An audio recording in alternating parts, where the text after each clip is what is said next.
Good morning. Ngasigi thangja numit ko thangja numit ki card ki message pe tang yeng minar se ko thangja numit ahambada number se 93 lere aduga color dana black ka purple ka kai ga dumai tawraga ko ado akhoi gi chak thong badana khoina ha pa ya ba se ko akhoi keno acha thau se ko acha thau gumba kai gumba drop ama kai ama change fu matam dana traga threading amu bani khang de amu ba ma chu gi pot gumba kai gumba na traga acha thau gumba ha pa ya ko just maming gi oina ni ko ina change fu bada ha pon hai se ado card ahum katang lothok sarage ko nuti gi yeng badumai na ko hai 3 cards katang lothok se aduga timing afaba sai pe yeng ase ko ngasigi oina hai timing afaba kai kai lege hai bado adu dumasu yeng ase ko ahamba card se da leire ko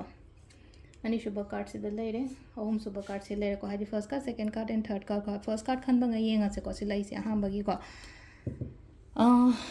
sida lei se ko hari thabak ai gi honari ba aina tawri ba kholi mayam do phajana honna biyo ko hajik se mina khangbi de mana thabi de kopi de na haira ga su ko no mata no madi shoidana aingonda khang mina masa khangbi rak bana traga aina tawri ba aina honari se magi de makta na traga family se gi de makta honne ko le haira ga di shoidana khang kani ba si gi pot mayam se ai gi tawom tok pa ai gi honabam tok pa ai gi responsibilities ai gi duty kadi kra su goma mayam se phajana dum taw biyo ko hadi hojik mina ai se phajana khangbi de haira ga sum khang kani ba sida masa mathanda khangjar ko thabak no utpa hai adone pesida haise ko ado mi ngai na stung khang kani ko sigi pote ko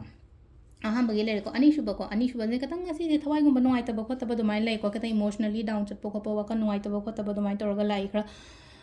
emotionally down chat pari sum isha da akiba gum ba su phau bu ya ko hadi ac se oidraga di yadraga di ibai ni keno tawraga di smai na tawnagra di khotre kaina hadi wakhan do adom side ta su khra lai ko sida hadi sensitive oi ba khara ko ngasi se wakhan se ko mai tawraga oina oi ko ado sida le ko nuai ta ba khota ba le raga di se le ko hide taw no wari watai sha do o kana nom da ko hadi losalaga tham bagi mo ta ko sida ani shuba le ko ahum suba card kan banga yenga se ko ahum suba sina le se ko hadi king of wands like king of wands hadi mingon the directions kumba kai gum pibi ba hadi guide kumba kai gumba to biyo ko ai maka thaba do oiro na traga ai cha do oiro na traga ga thabak to minari makholi ba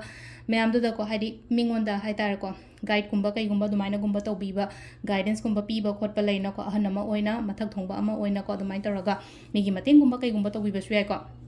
सिसेना अखोगी